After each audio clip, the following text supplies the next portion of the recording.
ලකුණු ප්‍රමාණයක් ලබාගෙන තිබෙනවා. හොඳ ඉඩකඩක් තිබෙනවා. වෙන අවසන් පන්දුවරේ ප්‍රථම පන්දුව. එවුන සඳහා මොහමඩ් වාසිම්. යාලිත් ලකුණු 6ක්.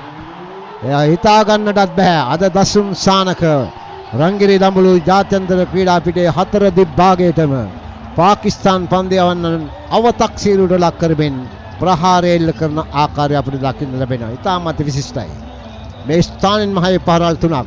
මීට පෙර පන්දුවේදී දෙකක් ඇව්වා. දෙකක් හය පහරවල් දෙකක් ලබා ගත්තා. මේ පන්දු ඕරේ ප්‍රථම පන්දුවටම ලකුණු 6ක් ලබා ගැනීමට සමත් වෙනවා.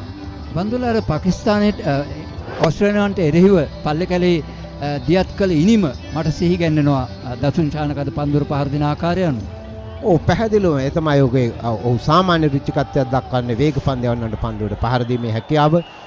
පසුගිය තරඟදී දග පන්දියවන්නන් සලාප්සා වශයෙන් විකට් ලබාගෙනදී ඔහු පිටියට පැමිණෙන්නේ නැහැ. කෙසේ වුණත් අද දිනේ විශාල වගකීමක් මේ වෙනුවට ලකුණු 22ක් ලබාගෙන. දසුන් ශානක යලිත් ඒ උඩ පන්දුවක් ඇදීලා මෙතෙක් ඇදී ලකුණු 6ක්.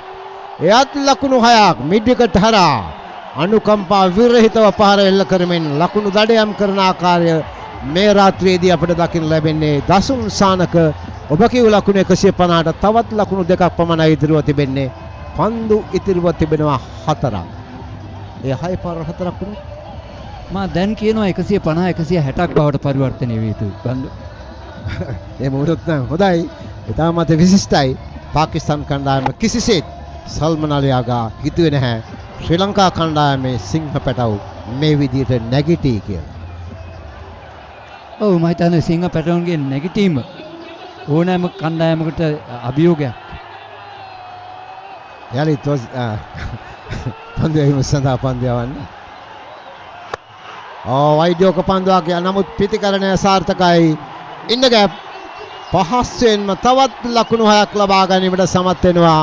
එයා ස්ක්වයර් ලොෆ් කිරීමක් කරන්නේ පන්දුව කෙලින්ම පිට 6 පහරවල් 3ක් ලකුණු 18ක් ලබා ගැනීමෙන් මොහමඩ් වසීම්ට ලකුණු 48ක් මේ වෙන විට පන්දු 15ක් තුර ලබා ගැනීමට සමත් වී තිබෙනවා පිටිකරුවන්. ඒ සුවිශේෂී ලෝෆුල් ටොස් පන්දුවක් ඇදීට පන්දුව ලැබෙනවා සමගම දසුන් සානකගෙන් අද පාකිස්තාන වන්ට ගැලවීමක් නැහැ. එහි ප්‍රතිඵලය සාර්ථක ලෙස පලනෙලා ගන්න ආකාරය අපිට දක්න ලැබෙන්නේ. මේ ප්‍රතිඵලය අත්තරගේ ප්‍රතිඵලයේ කුමක් වුවත් ශ්‍රී ලංකා කණ්ඩායම ප්‍රේක්ෂකයන්ගේ මම හිතන්නේ මුදලට සරිලන ඉතාමත් වටිනා වින්දනයක් ලබා දෙනවා ප්‍රේක්ෂකයන්ට.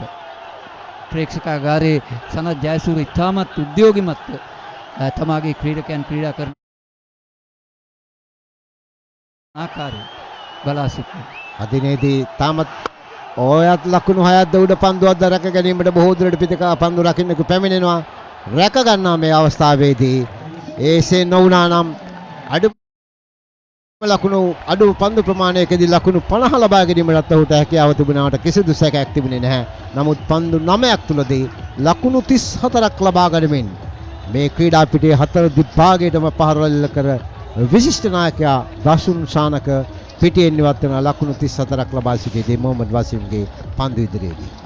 ඔව් බන්දුල ඔහුගේ මෙහෙවර ඉතාමත් ඉහළින් ඉටු කළා.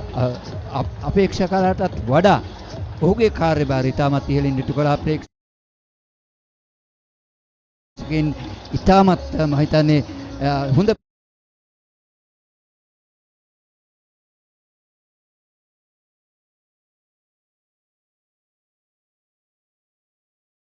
ප්‍රතිචාරයක් ලබා දෙනවා. ප්‍රොසන් ලබා දෙමින් තම නායකත්වයේ ඉනිමක් ඔහුගේ වගකීම ඉතාමත් ඉහළින් මම හිතන්නේ උමනාටත් වඩා අද දිනේ මේ කෙටි පන්දුවර 12 තුල ඔහු පන්දුව 9ක් තුල ලකුණු 34ක් ලබා ගනිමින් ඉතාමත් විශිෂ්ට ඉනිමක් දියත් කළා. ඒට 6 පහර 5ක් මම හිතන්නේ 5ක් ඇතුළත් වුණා. 4 වනේ. ඉතාමත්